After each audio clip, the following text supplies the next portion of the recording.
When you need your track to have an euphoric and uplifting melody, a bright, detuned soul lead is the most common choice. Slapping a chord and reverb on such sound never fails to bring excitement, like in this beat.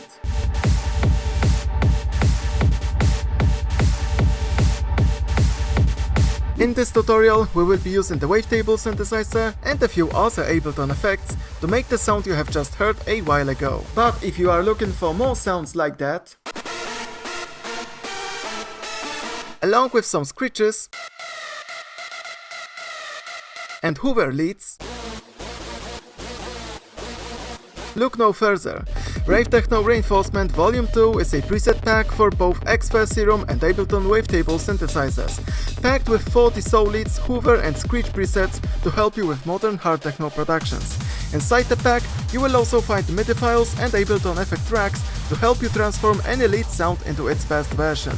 Sign up for the waiting list on the website, get a demo version of the pack and get notified as soon as the full product is released. Starting with an empty MIDI channel, let's load the Wavetable synth. Usually, I begin with writing a melody so I can imagine easier what the sound is going to be like in the end.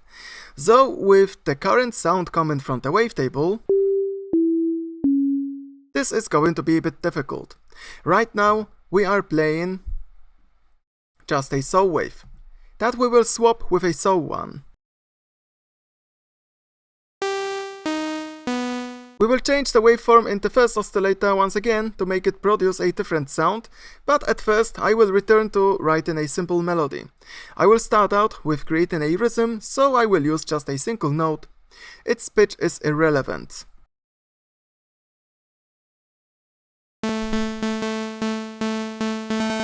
What I'm paying attention to now is the length of each note and the distance between them. To make both adjustments more precise, I can change the grid size. Playing around with either fixed grid or adaptive grid is what I want to do now.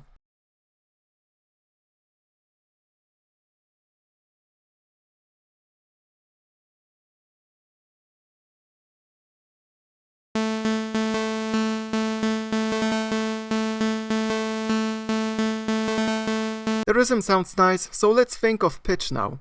If I have a kick drum, I can simply pitch up or down the pattern to match the pitch of the kick drum's low end.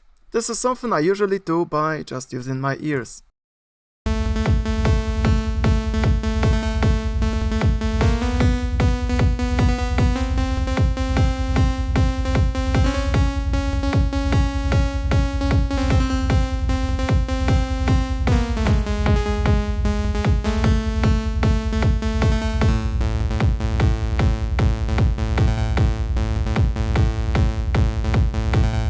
From now on, I can start building a chord, which means that on top of the root note, which is A, I want to stack up more notes to create a fuller and richer sound. It can be as simple as using the scale highlight feature in Ableton and adding the notes only to the highlighted parts of the piano roll. Different notes will be highlighted depending on the root note selected. For me it's A, and the scale you want to write a melody in. Aside from using a minor scale, I often play around with Phrygian or Mixolydian scale.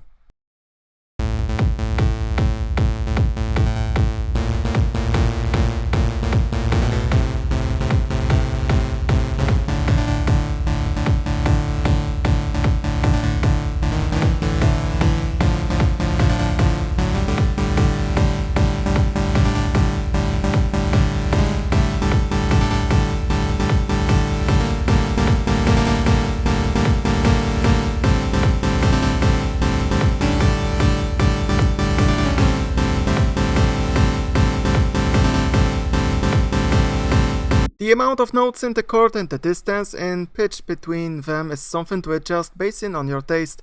You can find on the internet some cheat sheets for chords and try to, for example, memorize them. But personally, as long as I have the right notes highlighted, I create melodies from scratch and listen carefully to the lead. Once that melody is done, I can do the remaining job in Wavetable. First and foremost, I can see that the mixer is close to redlining, which is something I can't allow. Let's turn down the output of the Wavetable to give us some headroom. From now on, I will be working towards making the lead sound smoother. A synthesizer feature that I constantly use for that is nothing more but unison detune. It's a way of making a synthesizer to play more than a single, in our case, saw wave. Each extra saw wave played will have a slight difference in pitch. How does it work in practice? Before using the unison detune, when I press a single key, I play, as expected, a single saw wave. But if I enable unison detune by choosing anything than the none option, I can use the voices parameter to tell the number of extra saw waves I'm adding to the sound if I press the same single key.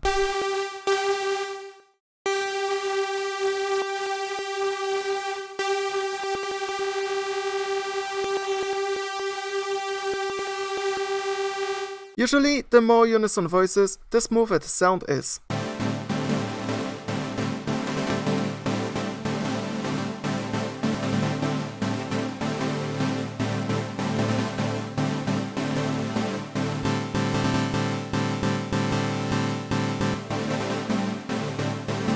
The amount fader is going to tell the pitch difference in between each of these extra saw waves I just added by using the voices control. From now on, we will refer to these extra saw waves as unison voices.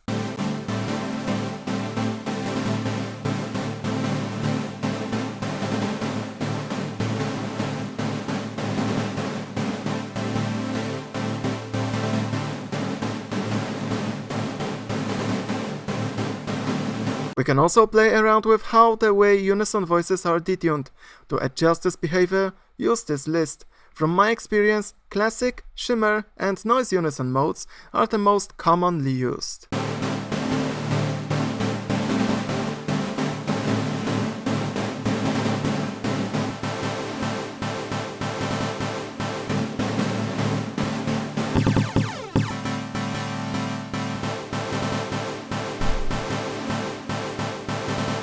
With a smooth sound coming from Wavetable, let's adjust the first oscillator to define the lead more. Each of two oscillators in Wavetable synthesizer use wavetables to create the sound.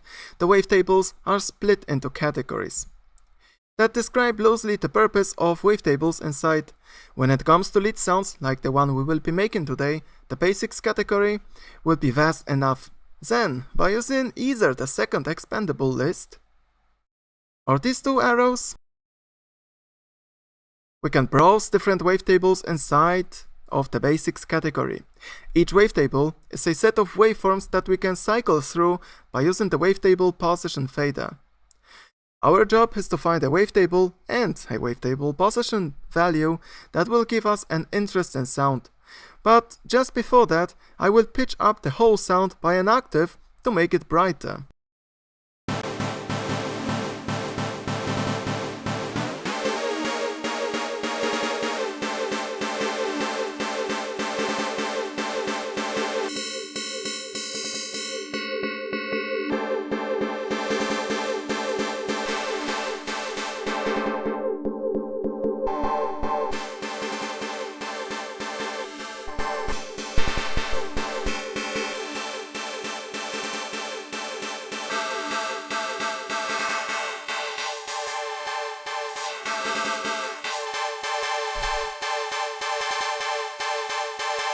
If these both controls wouldn't be enough to get the sound you want, Wavetable Synthesizer also has the warping section that allows to further mangle any waveform you picked. We can warp the sound in 3 different ways, but the most common feature will be the FM modulation. Each warping mode comes with 2 controls to warp the waveform. FM modulation helps making any sound to be more resonating and metallic. It's a great choice for making any sound more aggressive.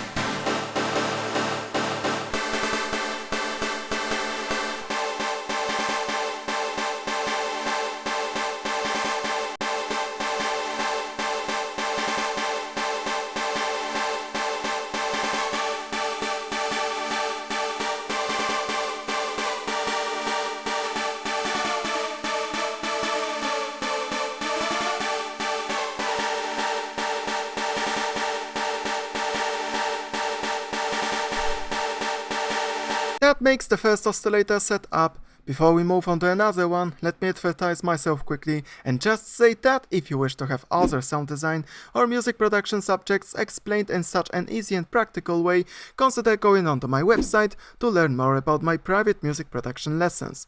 Free consultations are available as well. It's usual that a single oscillator won't make the sound full and interesting enough. Typically, I synthesize sounds in a way that I have one main leading oscillator playing, and then I add one or two other oscillators to just support the sound coming from the main one. Our first oscillator defines the sound well, so let's support this sound with a sub-oscillator. This one will be much more limited than the first two oscillators, but that's completely fine. The oscillators that have to only support the main one don't have to give a very complex sound. Alright, let's turn on the sub-oscillator and adjust its tone. Here, we can just blend a sine wave with a square wave.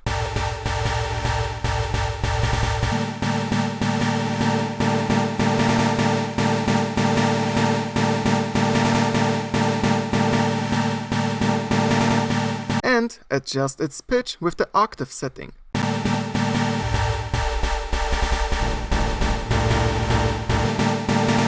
In the end, I will set up the volume as well.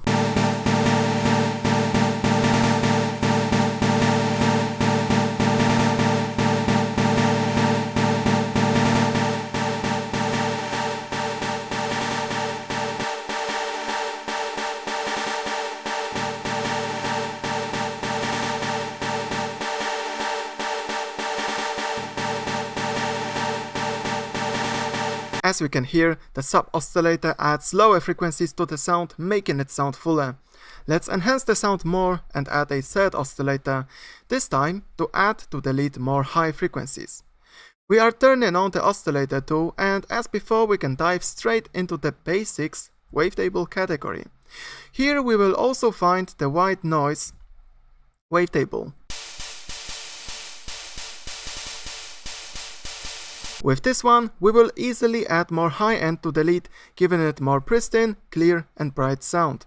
As with the first oscillator, we want to adjust here all the related controls, starting with the pitch of the noise, going through the wavetable position, and the warping section. I'm going to play the whole lead and keep adjusting the oscillator 2 settings to make that noise fit the whole lead best.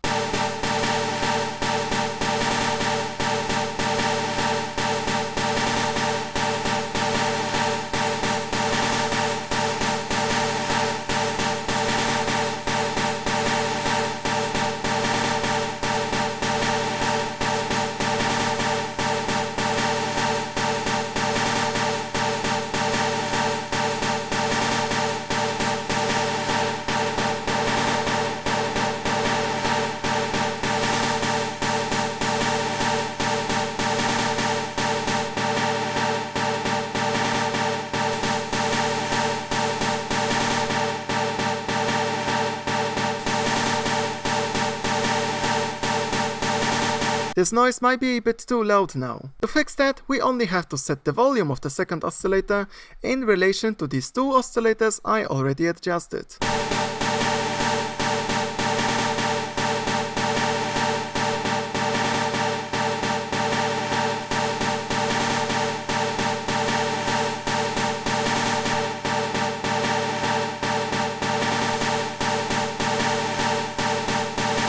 We are almost done working with the oscillators. The last thing I will do is to use a bit of panning. Both oscillator 1 and 2 will be played off-center. That slight twist and panning is going to make the synthesizer wider and just a bit more interesting. It's best to pan the oscillators symmetrically.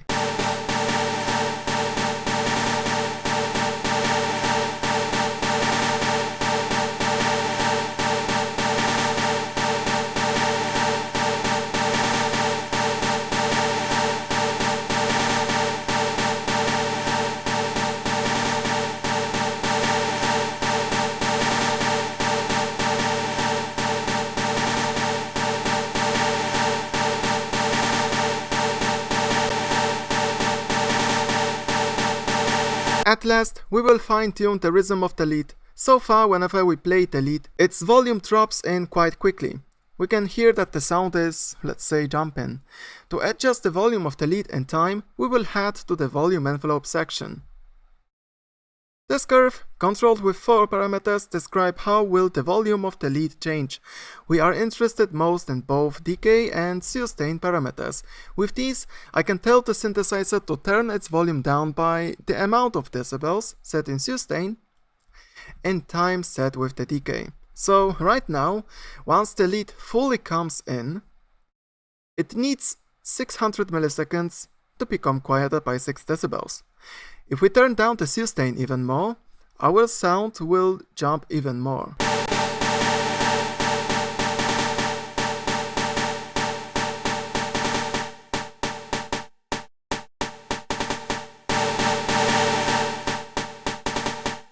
But since we are interested in a flatter sound, I need to bring the sustain all the way up.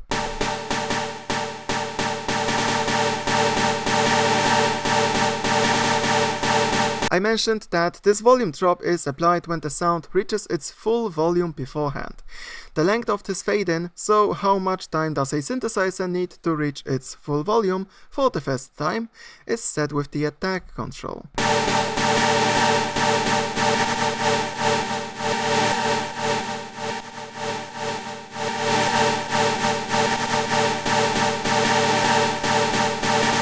The last parameter to adjust is the release. It's going to tell for how long the lead has to be audible once the node in the MIDI clip ends. With this, we can create a short or long tail for the lead.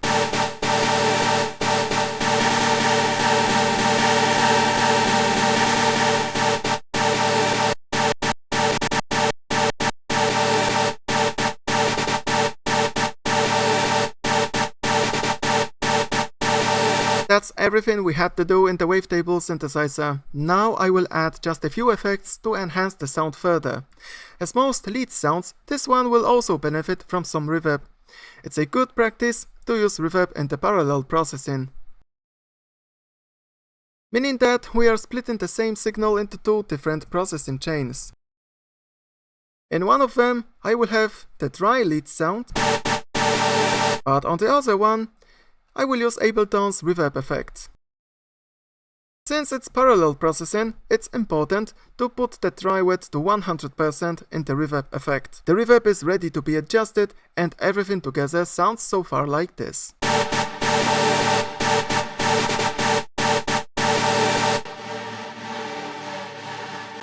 With that setup, I will step away from the reverb for a second though to equalize at first the dry lead sound we have in the dry chain. I believe it's best to refine the current sound before we add on top of it something more. On that dry chain, I'm loading up an EQ8.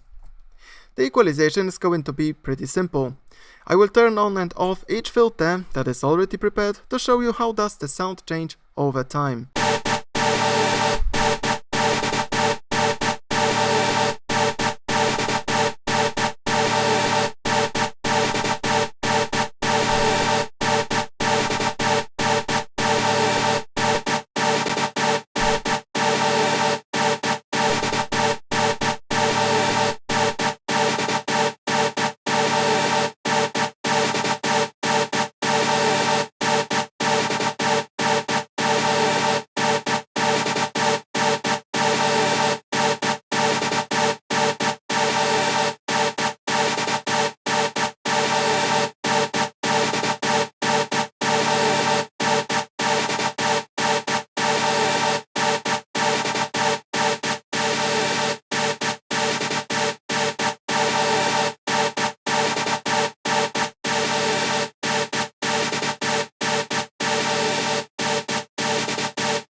After equalization, when I was listening to the lead with the kick drum playing, I thought the lead is too wide. I can easily narrow it in the stereo field by using the utility and its width knob.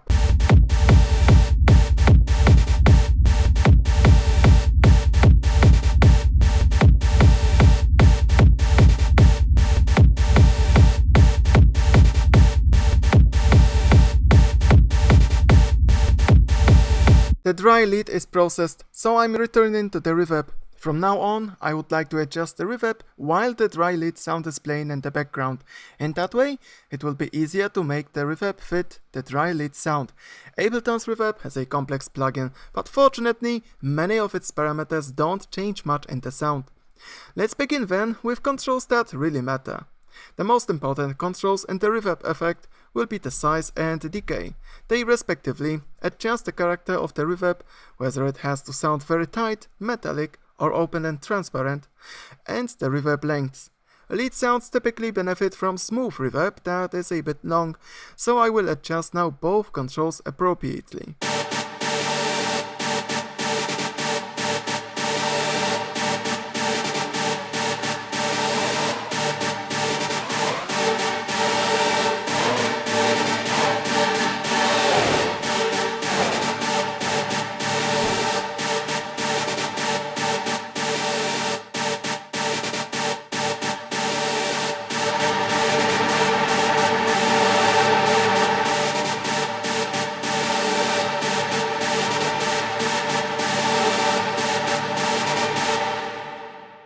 Another important controls would include pre-delay and stereo. Pre-delay has a knob with which we can shift and time the reverb in relation to the dry lead sound. We can use that to enhance the rhythm of the sound further. The stereo knob, though, is going to tell how wide or narrow the reverb has to be.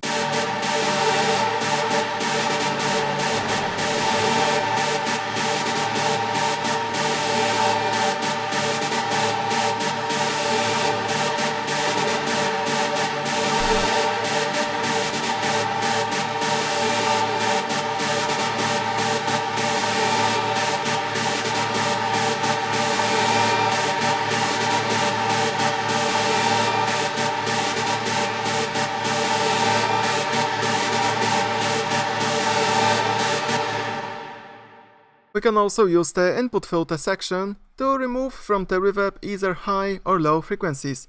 To be more precise, this section filters the lead before applying the reverb on it, but the result is the same. We are removing from the reverb frequencies according to how we adjust the filter. Because the lead itself is a very bright sound, I will make the reverb darker.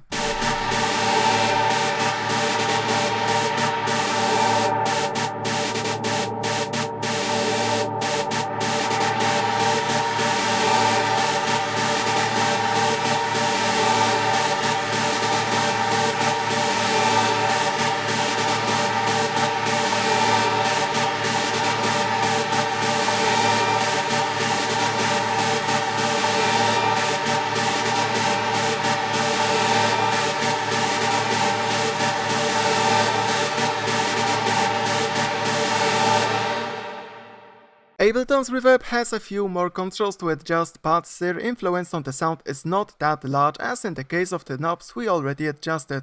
Because of that, I will skip forward and show you the sound of the reverb with all adjusted controls. And as you can see, next to the reverb, there is an utility that already adjusts the volume of the reverb in relation to the dry lead sound.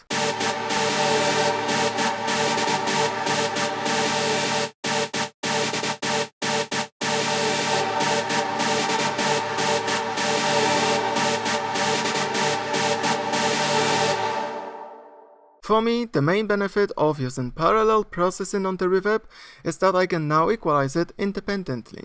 This will make the reverb sound cleaner. We can see again a high-pass filter for a lighter sound and both low-pass and high-shelf filters. These two filters will make the reverb sound even darker.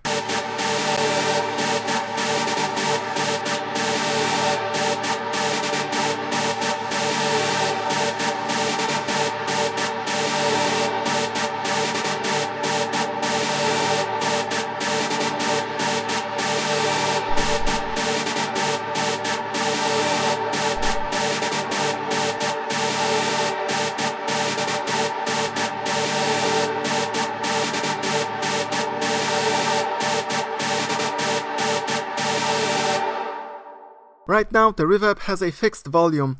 This can make the lead sound less clean and precise because the reverb covers it, making the lead more bloated.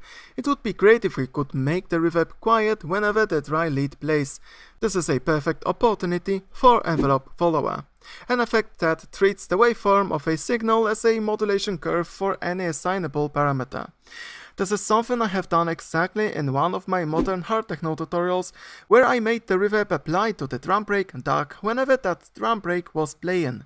To make this video a bit shorter, I will just refer to you the part of the video you need to watch if you would like to set up the envelope follower. And here, I will just show you the end result.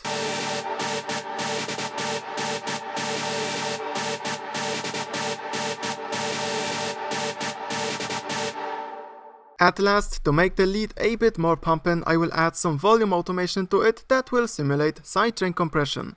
For that, you can use plugins like LFO Tool or Kickstart too.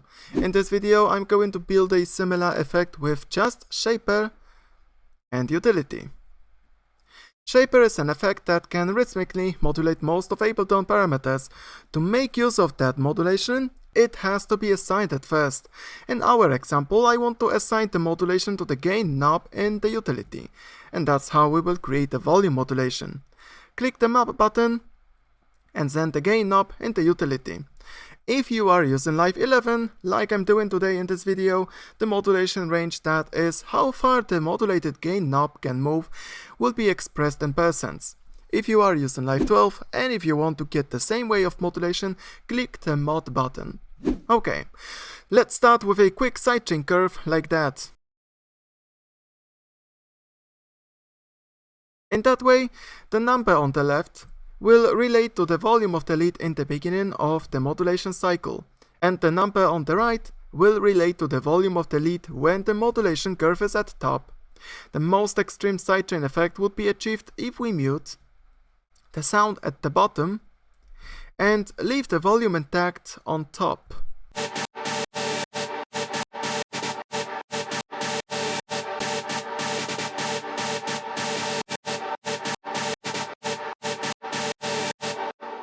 We can hear the sidechain effect is very obvious, but before I adjust the modulation range once again, I will change the sidechain curve a bit more to create a better rhythm.